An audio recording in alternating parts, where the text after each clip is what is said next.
আজকে আমি দেখাবো আমাদের বাড়ির সাইডে কিছু ভুতুড়ে জায়গা, যেসব জায়গায় ঘটে গেছে অনেকের সাথে অনেক ঘটনা। ওইখানে যাই দেখে একটা ফুলের গাছটাতে একটা ফুল ফুটেছিল, আর আমি যেহেতু ফুল লাভার তাই ফুলটাকে ছিঁড়ে হাতে নিলাম। চলেন এবার ঘোরা যাক। এই যে ঘরটিকে দেখতে পাচ্ছেন, শুনেছি এখানে অনেক জিন থাকে।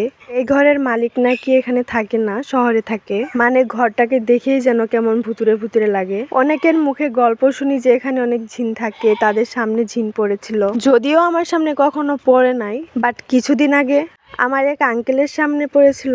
তো এটা তো বিশ্বাসযোগ্যই যে এখানে জিন থাকে। সকাল হলে নাকি জিনে আজান দেয়, এটা অনেকেই শুনেছে। শুধু এই জায়গাটা না, ওই সাইডে আরো অনেক জায়গা আছে যেখানে অনেক জিনের বসবাস। এই জায়গাটা হলো কবরস্থান। কিছুদিন আগে যখন আমাদের আত্মীয় আমাদের বাসায় আসছিল, তখন নাকি তাদের সামনে দিয়ে কিছু একটা দৌড় দিয়েছিল। তারা তো খুব ভয় পেয়ে গিয়েছিল। আর আমাদের বাসায় গিয়ে যখন এগুলোর গল্প বলছিল, তখন আমি বুঝতে পেরেছিলাম আসলে এখানে কি ঘটেছিল। শুধু তাই না, ছোটবেলা থেকে শুনে আসছি তেঁতুল গাছ, গাব গাছে অনেক অনেক জিন থাকে। যে জায়গাটিকে দেখতে পাচ্ছেন, এটা হলো মসজিদ, আর এর আশেপাশেই ছিল তেঁতুল গাছ, গাব গাছ।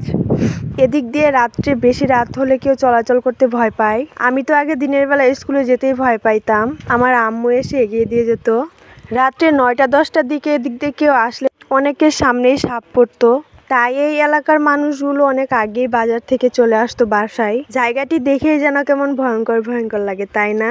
আর মসজিদের সাইডে যে ব্রিজটা দেখতে পাচ্ছেন, এই ব্রিজটা কিন্তু আর কয়েক বছর আগে ব্রিজ ছিল না। এখানে জাস্ট একটা বাঁশ দিয়ে সাঁকো বানানো ছিল।